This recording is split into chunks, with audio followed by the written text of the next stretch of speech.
Hello, Assalamu alaikum. We were doing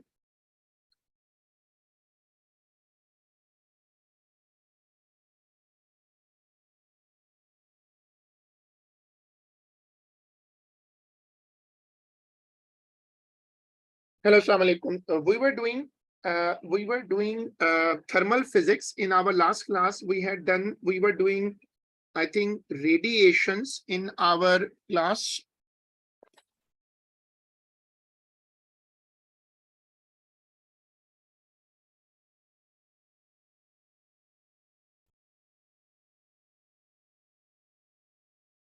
पिछली class में मैंने आपको टॉपिक शुरू करवाया था थर्मल रेडिएशंस का। थर्मल रेडिएशंस क्या होती हैं? ये इलेक्ट्रोमैग्नेटिक वेव्स होती हैं। थर्मल रेडिएशंस इलेक्ट्रोमैग्नेटिक वेव्स होती हैं जो ज्यादातर इंफ्रारेड रेज होती हैं और ये एनर्जी ट्रांसफर करती हैं। पिछली क्लास का जरा काम चेक करके मुझे बता दो कि what was our last point we had written.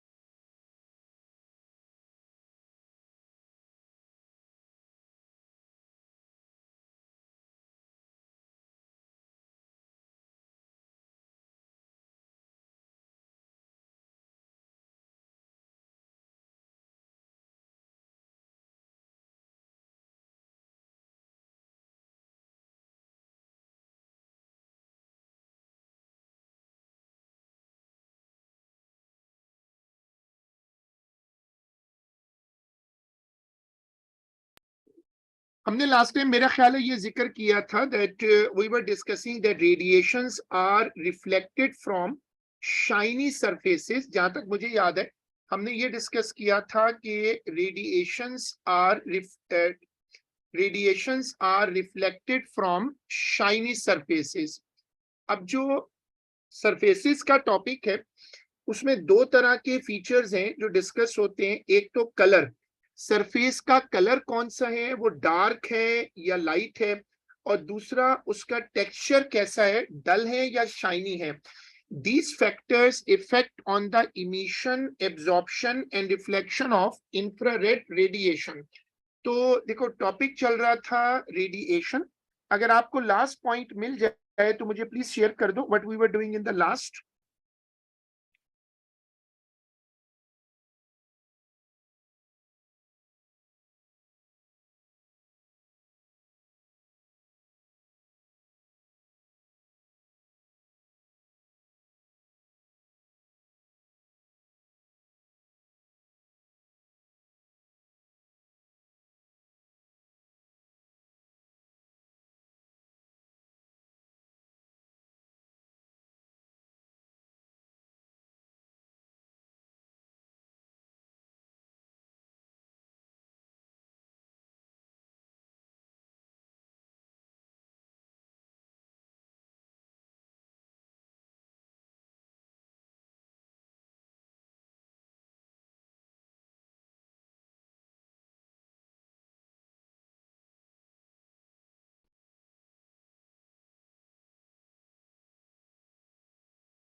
ठीक है, अब देखो इसमें क्या है कि अगर वो फिर ऐसा करते हैं, इसको यहीं से शुरू कर लेते हैं। आप मुझे बताओ, are you online? Please respond कर दो कि are you able to hear me, are you online?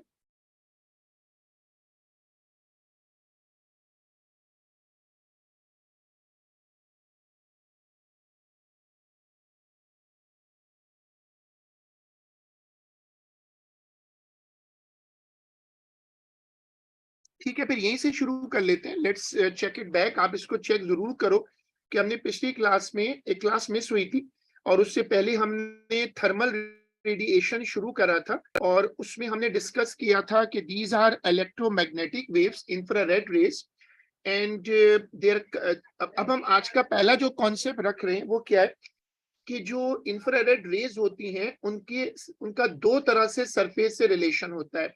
उनका सरफेस रिलेशन एक तो कलर से होता है और दूसरा उनका रिलेशन होता है टेक्सचर से। अब इसमें ये वाली स्क्रीन कॉपी करो।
ये हमारा आज का पहला कॉन्सेप्ट बनेगा कि जो सरफेसेस जिन पर जो थर्मल रेडिएशंस होती हैं उनका जब सरफेसेस से रिलेशन बनता है तो उसमें दो चीजें मैटर करती हैं। एक तो उस चीज का कलर क्या है और दूसरा उसका टेक्सचर क्या है।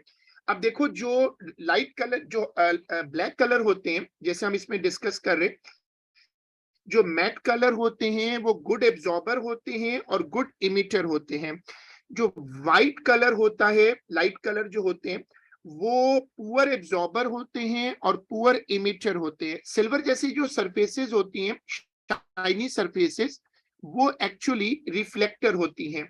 तो आपने ये वाली स्क्रीन कॉपी की है। अब मुझे बता दो, हैव यू कॉपीड इट?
ठीक है, अब उसके नीचे लिखो कि dark colour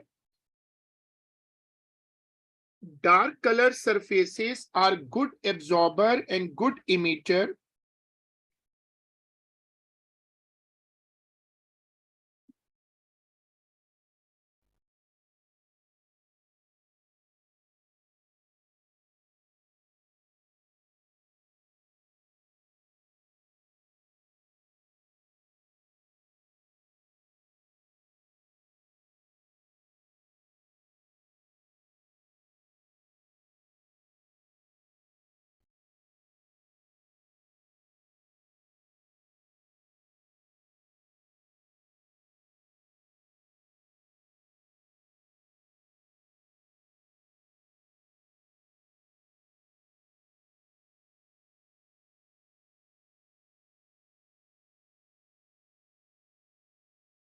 good absorber and good emitter. जो सरफेसेस डार्क होती हैं, जैसे ब्लैक सरफेसेस होती हैं, they are good absorber and good emitter. वो जल्दी हीट एब्जॉर्ब करती हैं और जल्दी इमिट भी करती हैं। अब इसमें आगे लिखिएगा लाइन चेंज करके, लाइट कलर सरफेसेस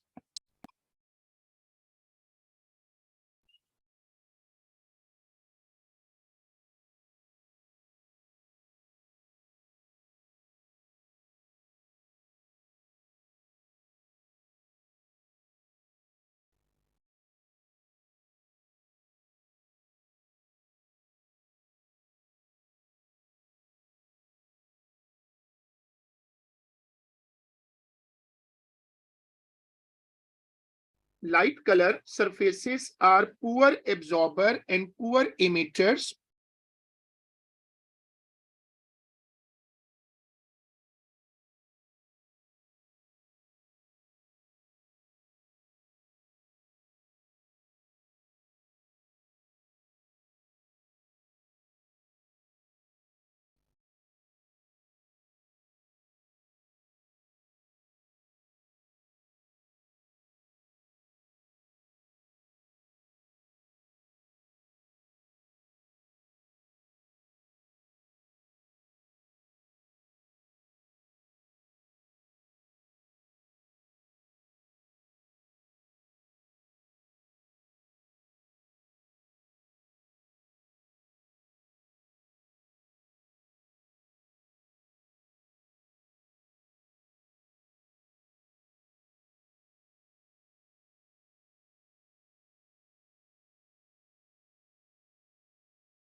ठीक है, ये हमारा आज का दूसरा कॉन्सेप्ट बन गया।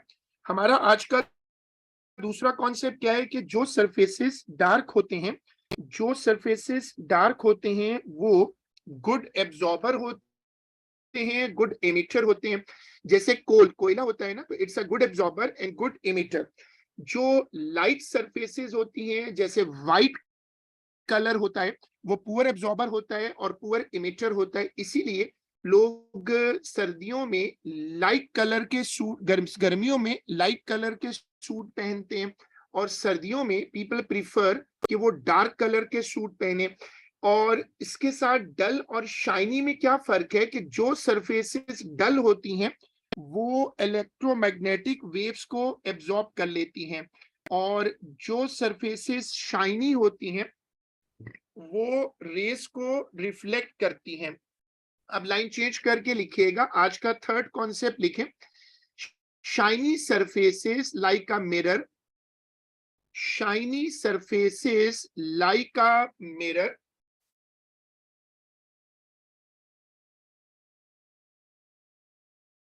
shiny surfaces like a mirror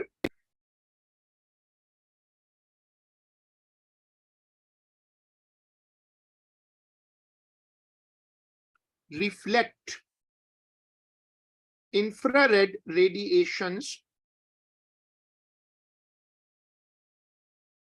Shiny surfaces like a mirror reflect infrared radiations.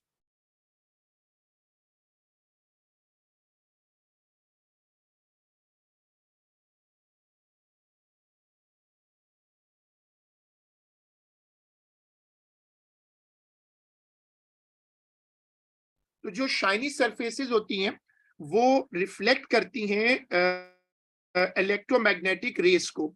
अब जो रेट ऑफ इमिशन होता है वो दो चीजों पे डिपेंड करता है। जब रेज निकलती हैं किसी चीज से, जैसे कि तुम किसी चीज को गर्म कर दो तो उसकी सरफेस से रेज निकलना शुरू हो जाती हैं। ये दो चीजों पर डिपेंड करती हैं, एक तो सरफेस का टेम्परेचर कितना है और दूसरा उसका सरफेस एरिया कितना है। जैसे आजकल सर्दियों में इस बार सर्दियों में व्हाट हैपन कि अब देखा था गैस का प्रेशर कई जगह कम था, तो लोगों ने इंफ्रारेड स्टोव्स लिए थे, जो इंफ्रारेड चूल्हे कहलाते हैं ना।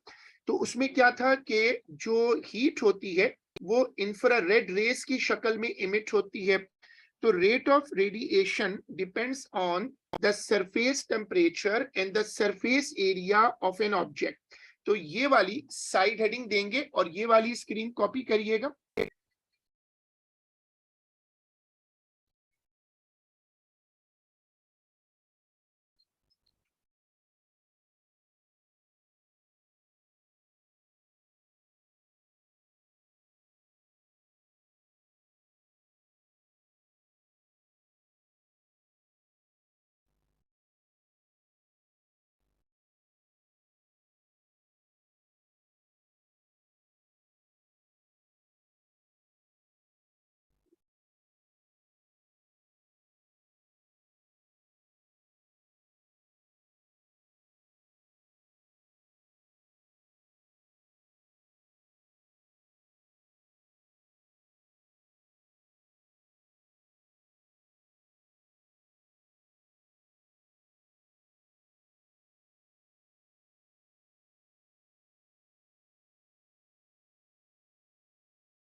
उसके बाद हेडिंग डालिएगा experiments to distinguish between good and bad emitters of infrared radiation. ये वाली स्क्रीन, ये वाली हेडिंग डालें।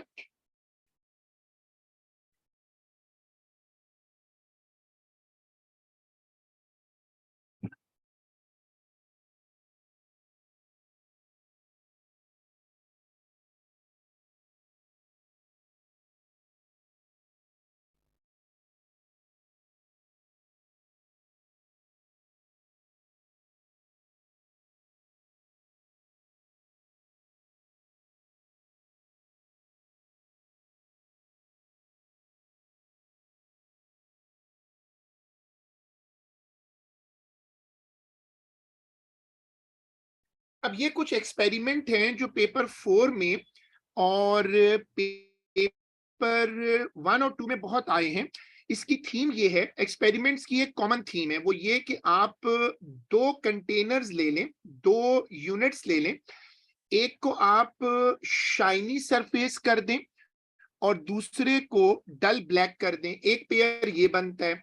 दूसरा पेयर ये बनता है कि एक को डार्क ब्लैक कर दें और दूसरे को व्हाइट कर दें। असल में वो पेयर बदल सकते हैं, आप ये भी कर सकते हैं, एक को व्हाइट कर दें, एक को सिल्वर कर दें। तो असल में ये कंपैरिजन फीचर है।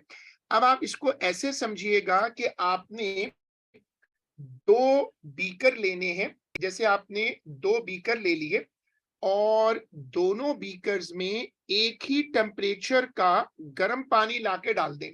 दोनों बीकर्स में थर्मोमीटर लगा दें। दोनों बीकर्स में आप थर्मोमीटर इंसर्ट कर दें।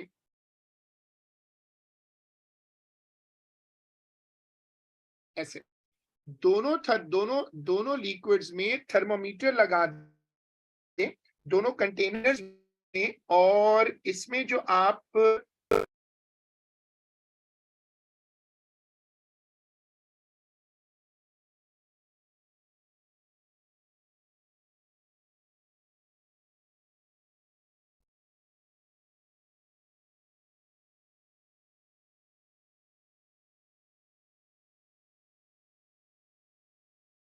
इन दोनों बीकर्स के दरमियान आप कोई इंसुलेशन रख दें, एनी इंसुलेशन इन बिटवीन। दोनों बीकर्स के दरमियान कोई इंसुलेशन पुट कर दें तो हीट उनके बीच में से पास ऑन नहीं करेगी। अब ये इसका बेसिक मॉडल है। अच्छा, इस मॉडल पे ना एग्जामिनर आपको पेयर बदलने को कहेगा। फॉर एग्जाम्पल एक मर्तबा व्हाइट कर दें, एक पर व्हाइट कर लें और दूसरे पर ब्लैक पेंटेड कर लें। एक मर्तबा सिल्वर कर लें, सिल्वर के साथ ब्लैक पेंटेड कर लें।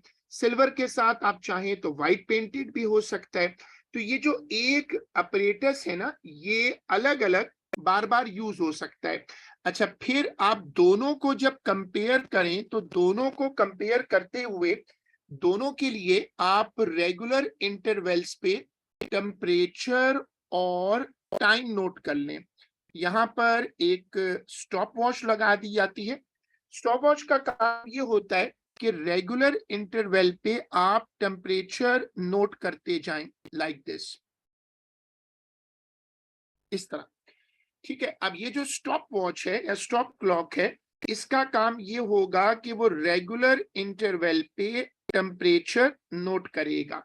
मैंने आपको समझा दिया कि ये बेसिक अपरेटस है। इसी अपरेटस को एग्जामिनर बदल बदल के देगा और मेन आइडिया क्या होगा कि दोनों में रेट ऑफ कूलिंग को कंपेयर करें। दोनों में रेट ऑफ कूलिंग जो है वो कंपेयर करें।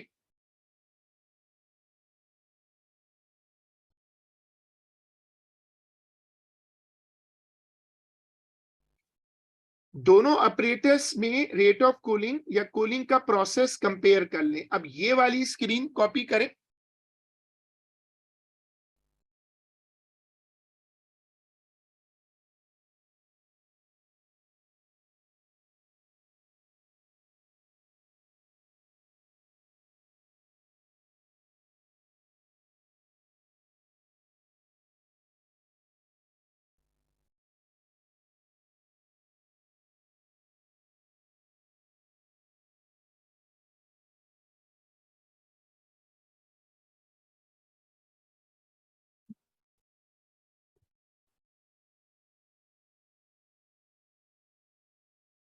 ये कॉपी कर लें तो मुझे बताइएगा।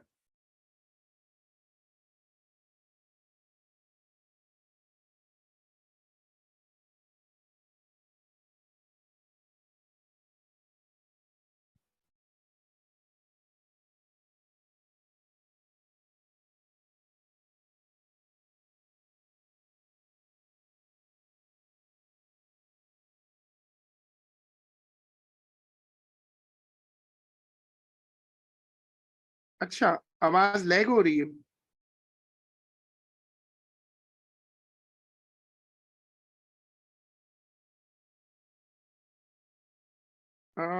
जैन मेरे पास से सिग्नल तो पूरे जा रहे हैं, मैं दोबारा चेक कर लेता हूँ।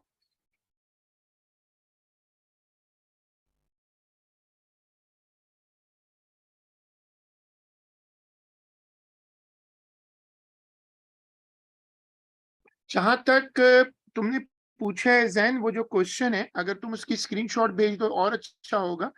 लेकिन वैसे कॉन्सेप्ट क्या है कि अगर हम इस तरह का कोई सवाल लेते हैं, अगर हम इस तरह का कोई सवाल आता है तो वेट का रिएक्शन जो है वो ऊपर की तरफ होता है, वो कैपिटल आर, जिसको हम नॉर्मल रिएक्शन कहते हैं। तो जो वेट का रिएक्शन है वो ऊपर की तरफ होता है और वो वेट को काउंटर करता है। न्यूटन ने थर्ड लॉ में कहा था कि every action has an equal but opposite reaction, तो वो थर्ड लॉ वही है। तो अगर वो पूछ रहा है कि उसका जो घोड़े का वेट है, घोड़े का जो वेट है, हाँ, weight of the girl acting downward ना, तो weight of the girl acting downward का रिएक्शन ये होगा कि जमीन पर ये फोर्स नीचे की तरफ आएगी तो एक फोर्स ऊपर की तरफ लग जाएगी। तो अगर कोई भी चीज आप जमीन पे रखते हैं तो उसका वेट डाउनवर्ड होता है, तो जमीन उसको नीचे खींचती है। वो जो ऑब्जेक्ट है वो जमीन को ऊपर खींचता है। So if the weight of the girl is acting downward, there will be a force on the ground which will be upward as a reaction force.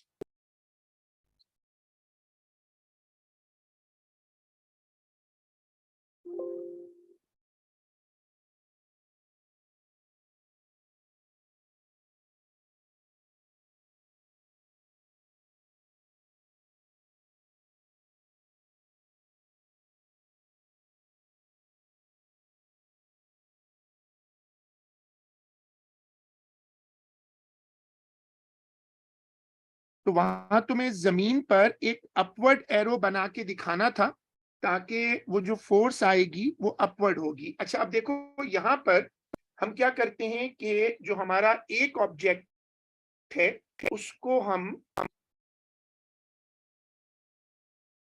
Cover कर देते हैं शाइनी सरफेस से और एक को कवर कर देते हैं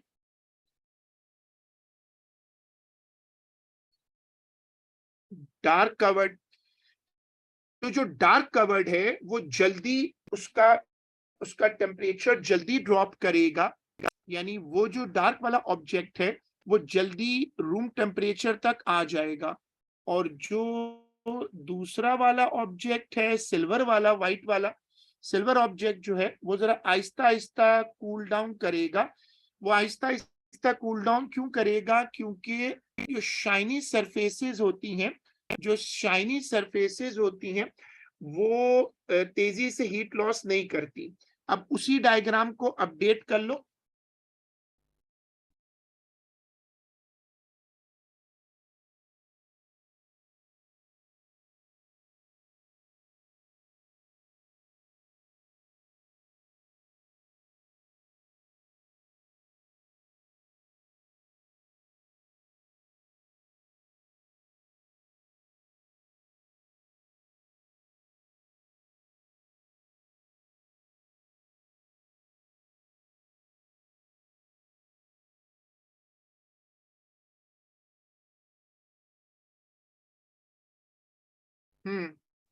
चलो इसी डायग्राम को अपडेट कर लो। और ये एक्सपेरिमेंट एग्जामिनर बदल बदल के देता है, तुम लोगों को बात समझ में आ गई होगी कि वो पेयर बदलता है, शाइनी के साथ डार्क कर लेगा, इसी तरह वो चाहे तो डार्क और व्हाइट को रख लेगा। इस तरह एग्जामिनर बदल बदल कर एक सवाल को, इसी एक्सपेरिमेंट को चेंज कर करके देता है। इस डायग्राम को कॉपी करें।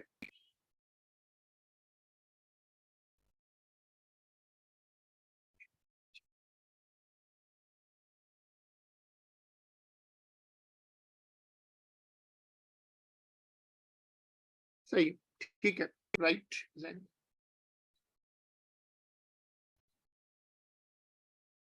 अब देखो, एक और तरीका ये हो सकता है कि तुम इसको कर दो वाइट पेंटेड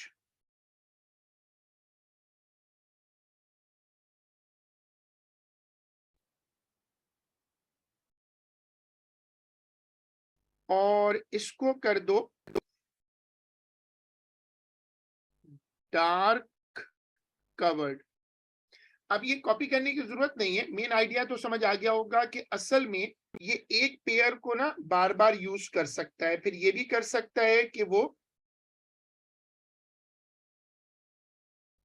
वाइट पेंटेड कर दे और इसको जो है वो शाइनी कवर्ड कर दे। तो ये बेसिकली दोनों चीजें एक साथ पॉसिबल हैं और वो पेयर बना बना के आपसे पूछ सकता है। अब उसके बाद हेडिंग डालो experiments to distinguish between good and bad absorbers of infrared radiations.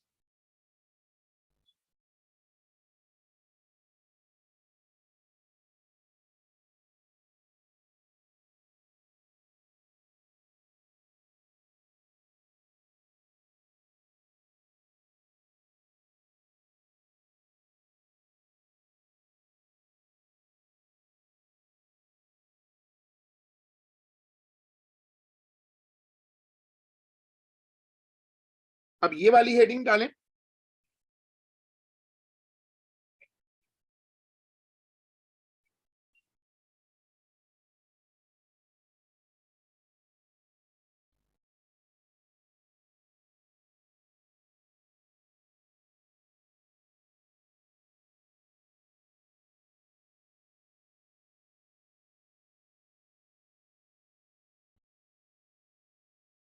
अब ये टॉपिक इस तरह समझ आ सकता है कि आप दो कैन में पानी डाल दें, एक डार्क ब्लैक हो और दूसरे में शाइनी ब्राइट हो। दो कैन्स में पानी डाल दें और दोनों कैन्स को धूप में रख दें।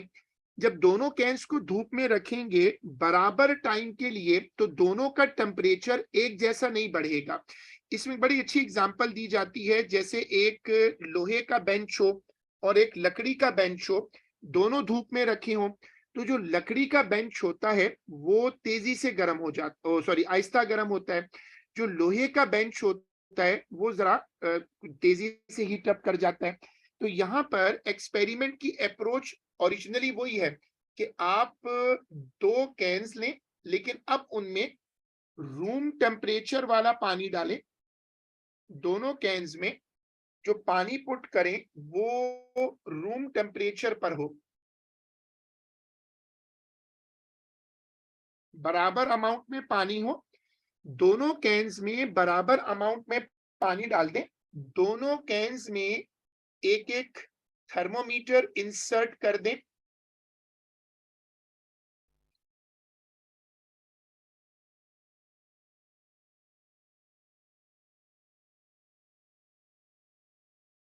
दोनों कैंस में थर्मोमीटर इंसर्ट कर दें और उनके बीच में एक इंसुलेशन लगा दें।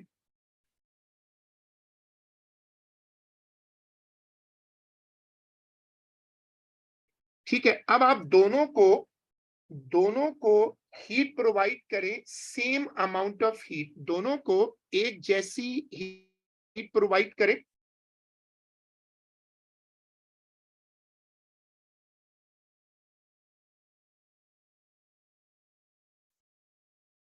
दोनों को सेम अमाउंट में हीट प्रोवाइड करें तो दोनों का टेम्परेचर राइज करेगा। आप बराबर में एक स्टॉप क्लॉक लगा दें और वो जो स्टॉप क्लॉक है उसका टाइम जो है वो बराबर रखकर नोट कर लें,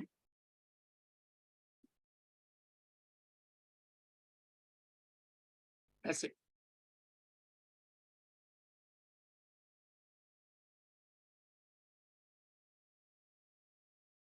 स्टॉप वॉच। अब उसमें सेम वॉल्यूम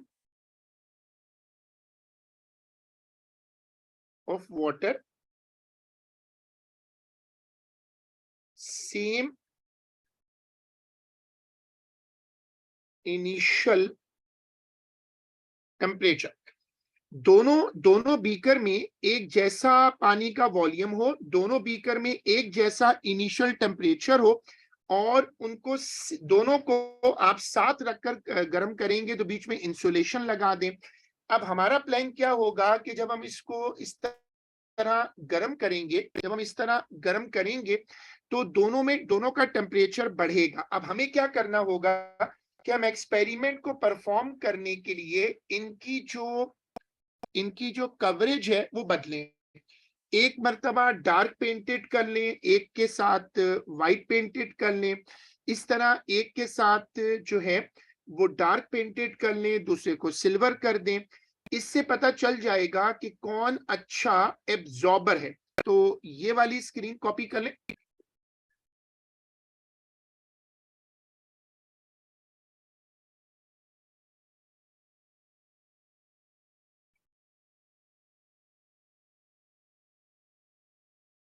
कॉपी करके मुझे बताइएगा।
ठीक है, अब उसके नीचे लिखिएगा कि this apparatus can be used for different pair of containers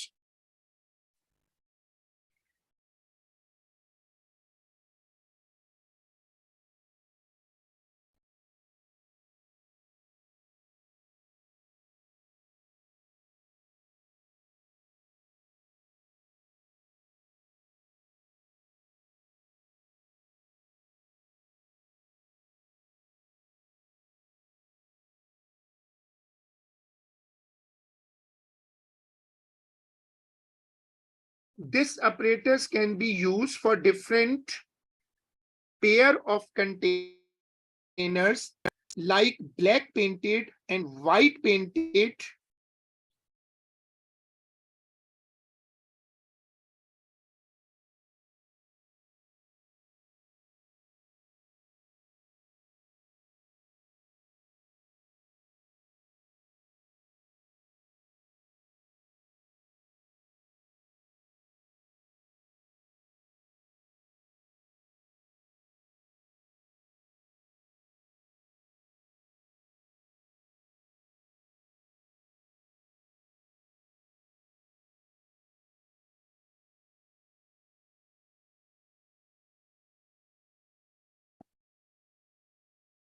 point ये था कि this apparatus can be used with different pair of containers, different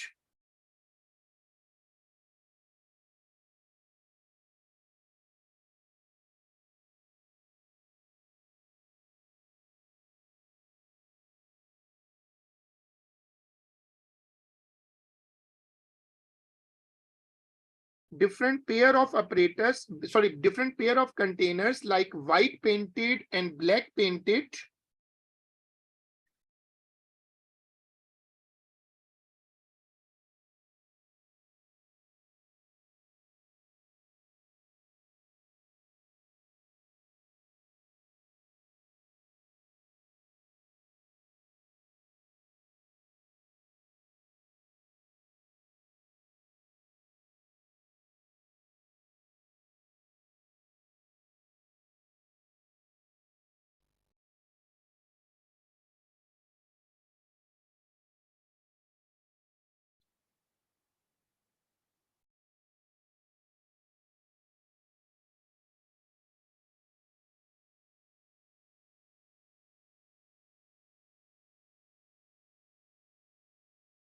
ठीक है। अब देखो यही अपरेटस बार बार आप यूज कर सकते हो, तो मैंने आपको समझा दिया कि ये एक अपरेटस रिपीट हो जाएगा। अब हेडिंग डालो, consequences of thermal energy transfer. ये हमारा इस चैप्टर में अब आखिरी टॉपिक शुरू हो रहा है कि जो थर्मल एनर्जी ट्रांसफर है उनसे फर्क क्या पड़ता है। हेडिंग डालिएगा, consequences of thermal energy transfer.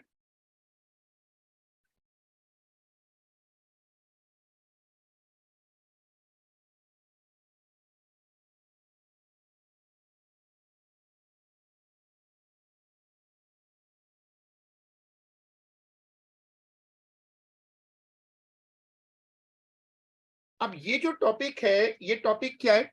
ये टॉपिक बेसिकली है क्या कि तुम्हें इसमें ये डिस्कस करना होता है कि बास केसेस में हमें हीट को रोकना होता है और बास केसेस में हीट को निकालना होता है। जब एक एयर कंडीशनर चलता है तो उसके आउटर यूनिट से हीट एग्जॉस्ट करती है, वहां पर टेम्परेचर कम रखना होता है। इसी तरह जब हम एसी चलाते हैं या सर्दियों में हीटर चलाते हैं तो वहां पर हम थर्मल इंसुलेशन करते हैं। तो ये बेसिकली दो चीजें होती हैं जो एक साथ इन्वॉल्व होती हैं। बाज जगह आपको हीट लेकर जानी है और बाज जगह आपको क्या करना है, बाज जगह आपको हीट ट्रांसफर को रोकना होता है। तो आप इसमें जो आपने हेडिंग डाली थी उसमें लिखिएगा कि the consequences are of two types. लिखिएगा, consequences are of two types.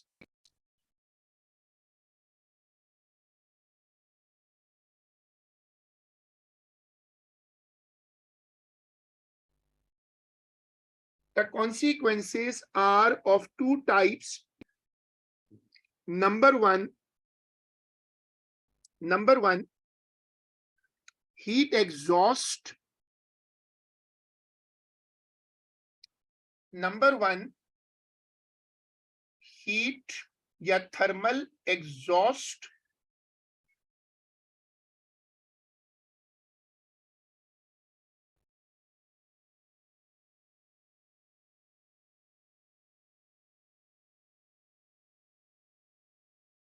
Number two,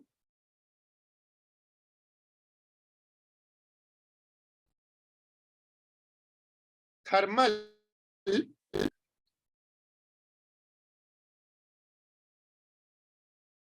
number two, thermal insulation. दो बड़े कॉन्सिक्वेंसेस हैं। एक का मतलब है हीट को निकालना है और दूसरे का मतलब है हीट को निकालने से रोकना है।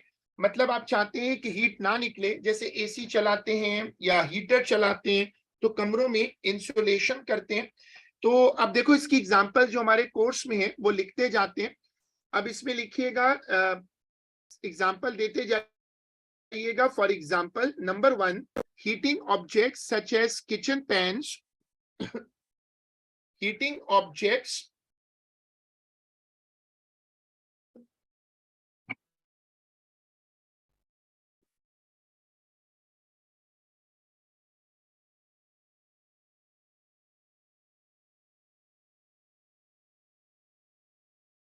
Heating objects such as kitchen pan, इसमें आपको क्या चीज बतानी होती है या क्या चीज आपको आनी चाहिए कि जैसे कोई एग्जाम्पल हो तो वो आपसे ये पूछेगा कि इस एग्जाम्पल में कौन कौन से हीट ट्रांसफर इन्वॉल्व हैं। अब याद क्या रखना है? देखो, याद ये रखना है कि कंडक्शन सिर्फ सॉलिड्स में होती है, जो कन्वेक्शन होती है वो फ्लूइड्स में होती है, और जो रेडिएशंस होती हैं वो हर जगह होती हैं, उनकी कोई डायरेक्शन नहीं होती। तो ये जो कॉन्सेप्ट है इसको तुम्हें अच्छे से याद करना है कि जो कंडक्शन होती है वो हर डायरेक्शन में होती है, सॉरी, वो जो रेडिएशन होती है वो हर डायरेक्शन में होती है। तो तुम इसमें क्या याद रखोगे कि जो कंडक्शन है वो सिर्फ सॉलिड्स में होती है,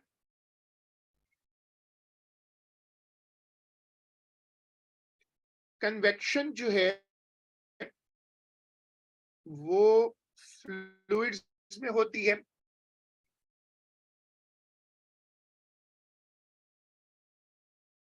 और रेडिएशन जो होती है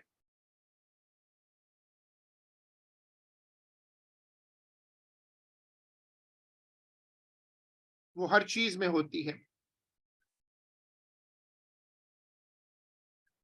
इंक्लूडिंग वैक्यूम। तो अब तुम्हें यह अच्छे से याद रख लेना है कि कंडक्शन जो है वो सिर्फ सॉलिड्स में होती है, कन्वेक्शन फ्लूइड्स में होती है, रेडिएशन हर चीज से हो सकती है। उसमें आप कह सकते हो कि रेडिएशन के लिए कोई मटेरियल का मसला नहीं है। अब जैसे मैंने आपको एग्जांपल लिखवाई, heating objects such as kitchen pans, इसमें जो कंडक्शन हो रही है वो सॉलिड वाले हैंडल के थ्रू हो सकती है जितनी भी होगी। कन्वेक्शन जो है वो होती है जब फ्लूइड इन्वॉल्व होते हैं, हॉट एयर राइज करती है और कोल्ड एयर सिंक करती है। जो रेडिएशन होती है वो एक्चुअली हर डायरेक्शन में होती है। अब लिखो number 2, heating of a room by convection.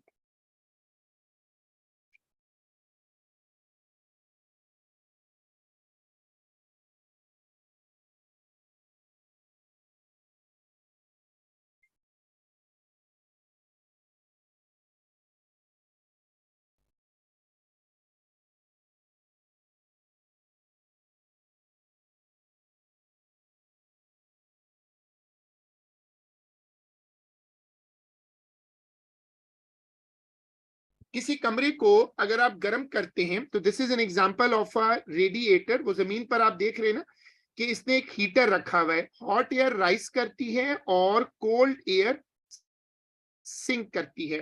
तो आप लिखिएगा heating a room by convection में कि hot air rises and cold air sinks. Hot air rises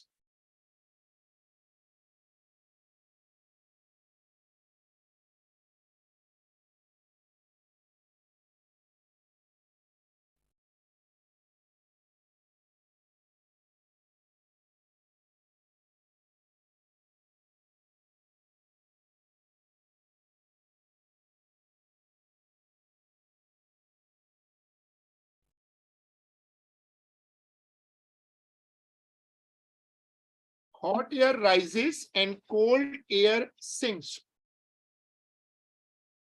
तो ये जो कमरों में हीटर रखे होते हैं इनमें ये प्रोसेस होता है। अब डालो number 3, measuring temperature using an infrared thermometer. ये एक नया टॉपिक लेकर आए हैं 2022 में, और ये मैंने आपको बताया था कि क्या होते हैं। ये बेसिकली आजकल बड़े कॉमन हुए, जब कोविड हो गया था तो कोविड में ये लोगों को रोक कर इंफ्रारेड से टेम्परेचर नोट करते थे। तो ये जो अपरेटस है ये बेसिकली इंफ्रारेड रेडिएशन को पिक करता है। तो लिखिएगा measuring temperature using an infrared thermometer.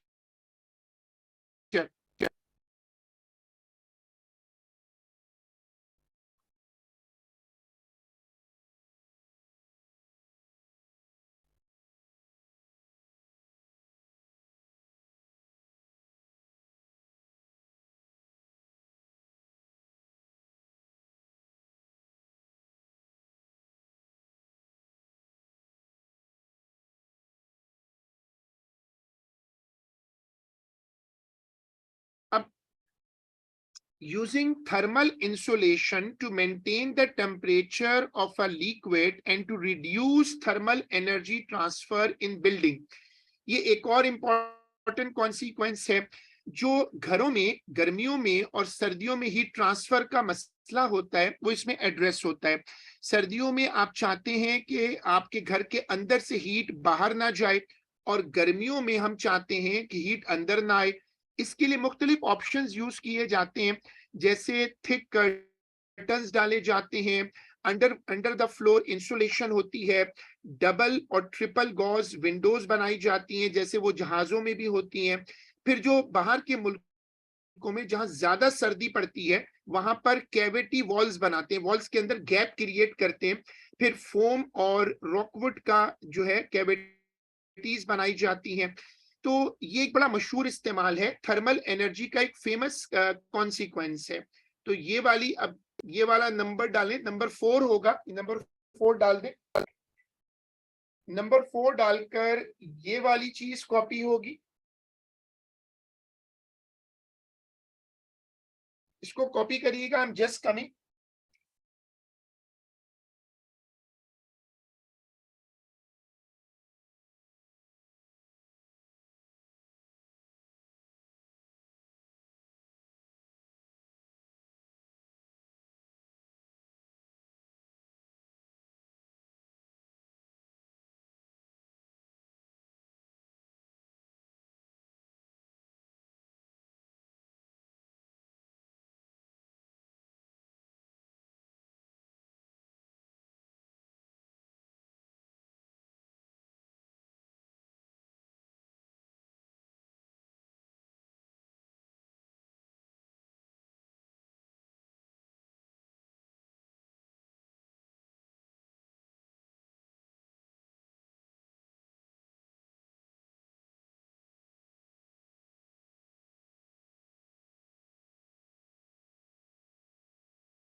अब देखो जो इंसुलेशन क्या कॉन्सेप्ट होता है, वो जनरल कॉन्सेप्ट याद रखो कि जब तुम्हें इंसुलेशन करनी होती है तो तुम्हें हीट ट्रांसफर रोकना होता है, कंडक्शन से भी रोकना है, कन्वेक्शन से भी रोकना है, रेडिएशन भी रोकनी है। अगर आप हीट इंसुलेशन करना चाहते हैं तो आपको ये तीनों रास्ते बंद करने पड़ते हैं। तब आप लिखिएगा कि thermal insulation, thermal insulation means blocking the heat loss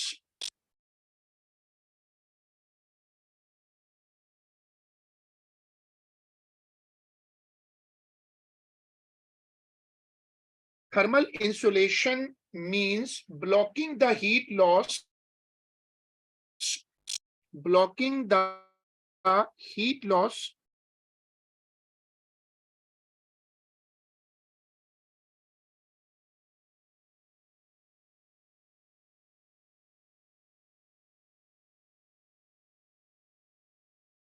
blocking the heat loss by conduction, convection and radiation.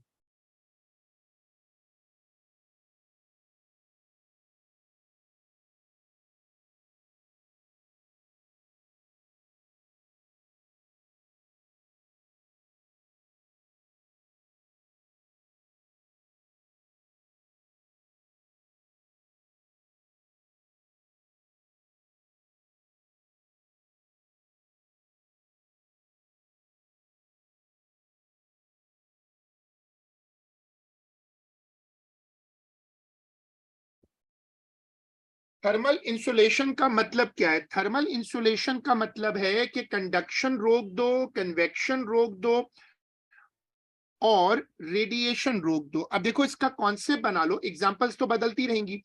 अगर तुम्हें कंडक्शन रोकनी है तो वहां पर अगर तुम्हें कंडक्शन को ब्लॉक करना है ना, तो तुम्हें ब्लॉक करना, तुम्हें हटाना पड़ेगा मटेरियल को, मास को। अगर तुम वैक्यूम क्रिएट कर देते हो तो ना तो कंडक्शन हो सकती है ना कन्वेक्शन हो सकती है। लिखिएगा लाइन चेंज करके, some common approaches,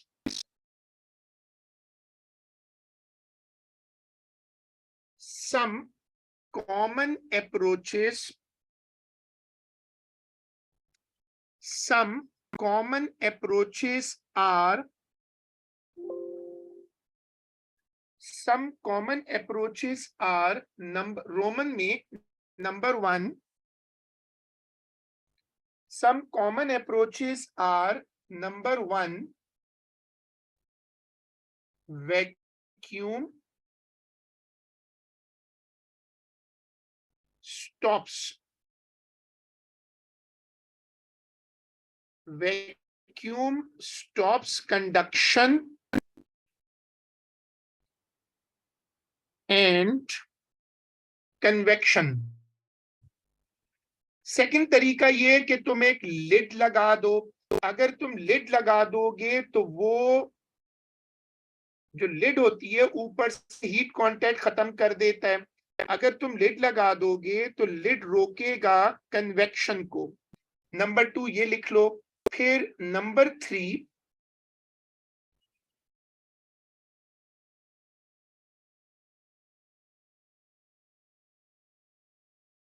shiny surface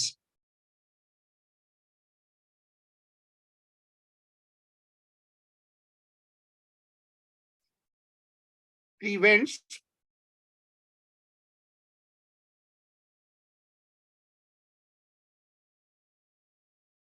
radiations।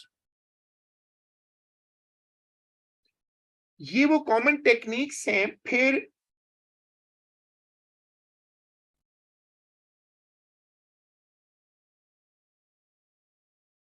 Insulation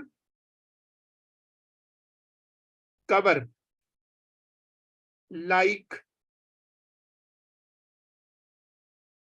plastic, wool, air gap et cetera. देखो ये वो कॉमन टेक्निक्स हैं जो थर्मल इंसुलेशन करती हैं। सर्दियों में जो नंबर 4 है, सर्दियों में हम उसको यूज करते हैं ना, क्योंकि हमें हीट लॉस अपनी बॉडी से रोकना होता है, अपनी बॉडी टेम्परेचर को गिरने से बचाने के लिए हम खाना पका के रखते हैं, तो उसके ऊपर कोई लिड रख देते हैं ताकि हीट लॉस ना हो। हमारे घरों में हॉट पॉट होते हैं, उसमें शाइनी सरफेसेस होती हैं, वो हीट को रोकती हैं। फिर एक बड़ा मशहूर अपरेटस है, ये जो थर्मोस होते हैं, जो तुमने अक्सर यूज भी किए हैं, इनके अंदर तुम्हें ये सारे मेथड मिलेंगे। थर्मोस गिरे तो वो एक बर्स्ट हो जाती है ना, थर्मोस के अंदर तुम्हें सारे मेथड मिलते हैं, उसमें हीट लॉस जो है वो तरीके से रोकी जाती है। तो ये वो मशहूर तरीके हैं जिनसे हम हीट लॉस को रोकते हैं। ये वाली स्क्रीन कॉपी होगी।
ये कॉपी कर लो तो मुझे बता दो।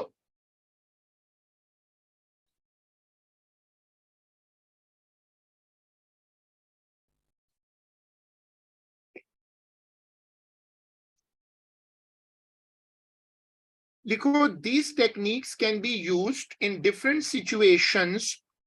नीचे लिखो, these techniques can be used in different situations like insulation for homes, like insulation for homes,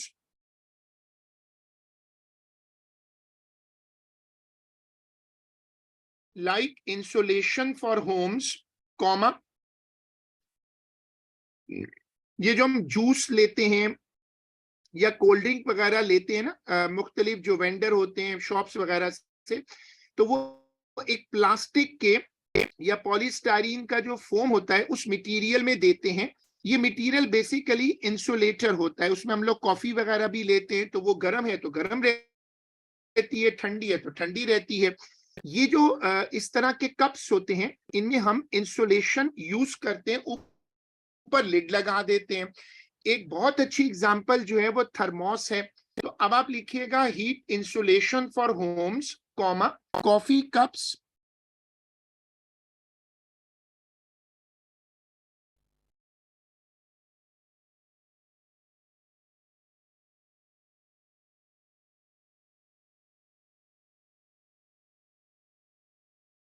coffee cups and thermos.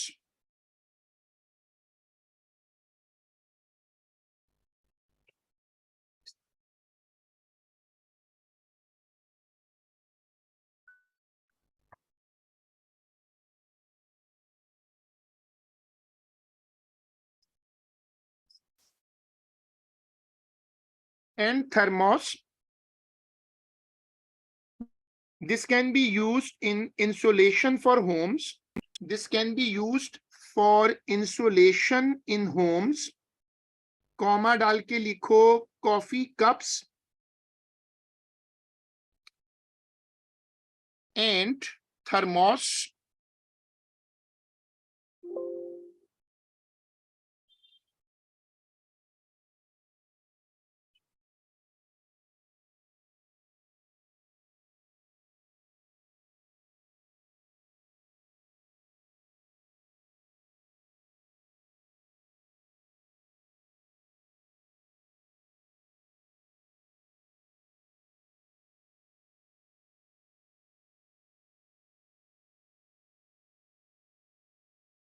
चलो अब पेज बदल दो और हम स्पेस फिजिक्स पहले कर रहे हैं क्योंकि ये टॉपिक सिलेबस में नया ऐड हुआ है।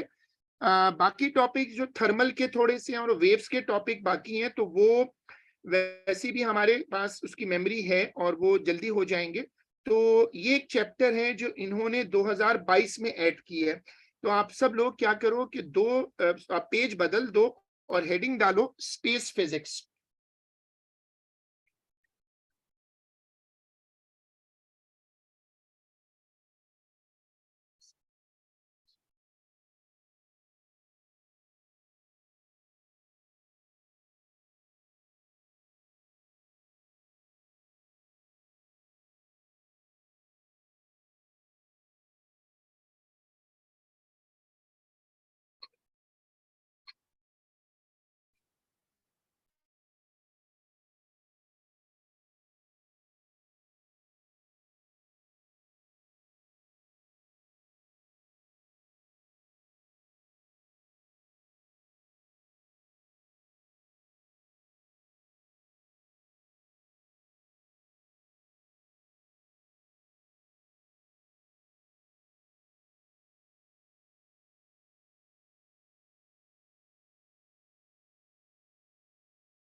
स्पेस फिजिक्स और इसमें सबसे पहले हेडिंग डाल दो इंट्रोडक्शन।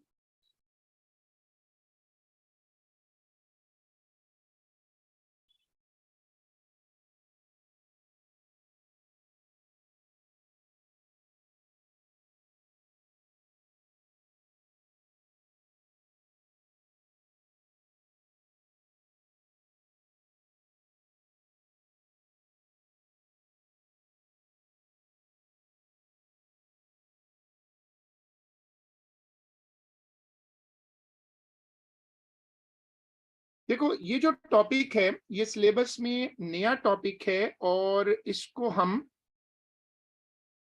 कह सकते हैं कि अभी इस पर जो काम होगा वो पहला साल होगा। तो इसमें जाहिर है कि थोड़ा सीआई भी हाथ हल्का रखेगा, लेकिन बहरहाल इस टॉपिक को थोड़ा ध्यान से करना पड़ेगा।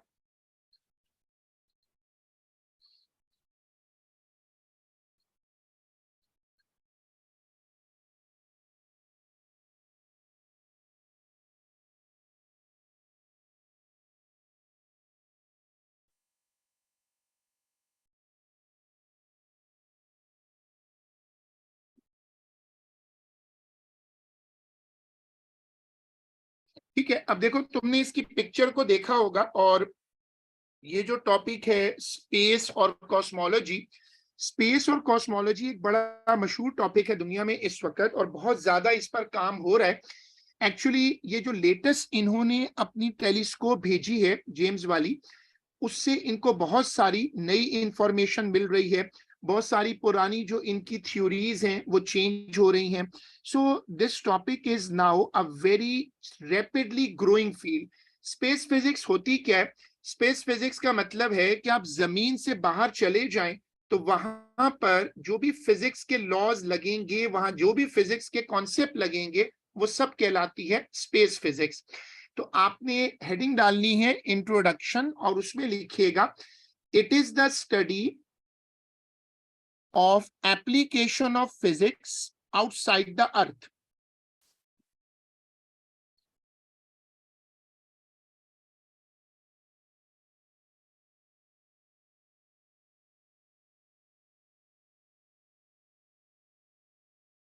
इट इज द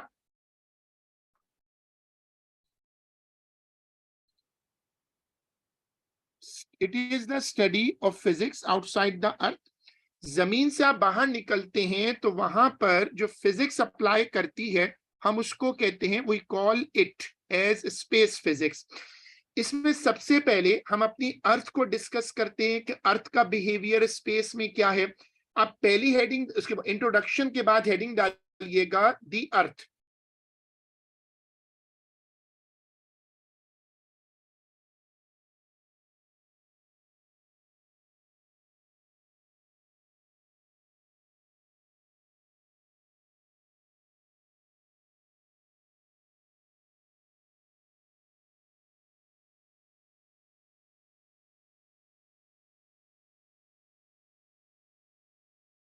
देखो, अब इसमें जो कोर्स है हमारा वो कुछ बेसिक कॉन्सेप्ट्स याद करने को कहेगा।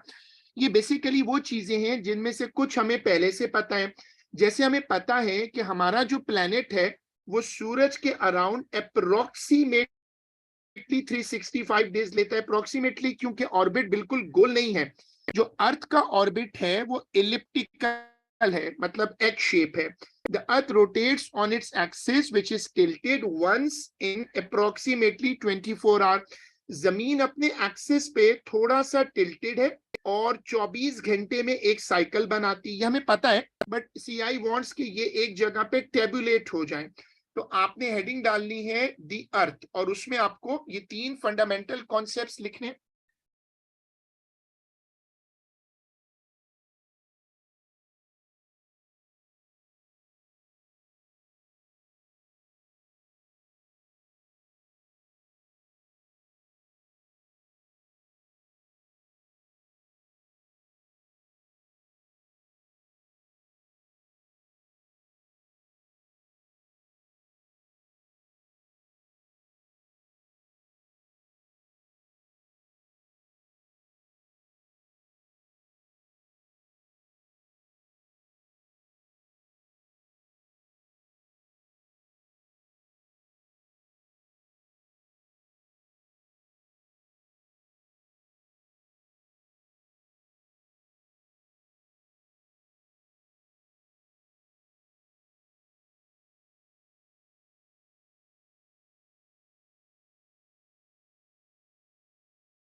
ये कॉपी कर लो तो मुझे बताओ।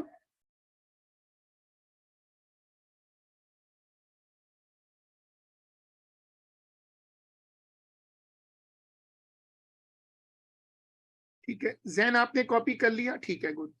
अब देखो, ये आपको पहले से पता है कॉन्सेप्ट, बट चूंकि ये नया टॉपिक है, जब कोई नया टॉपिक आता है तो उसमें सब कुछ ही करके जाना पड़ता है, क्योंकि हमें नहीं पता होगा कि वो उसमें क्या चीज जो है वो देगा।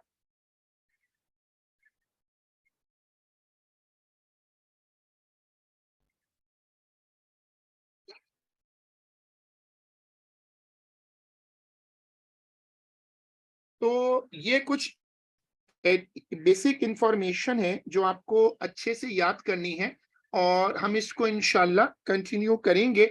और अभी आज का काम इतना ही रख लेते हैं, और इसको फिर इंशाल्लाह अगली क्लास में कंटिन्यू करते हैं। अल्लाह हाफिज।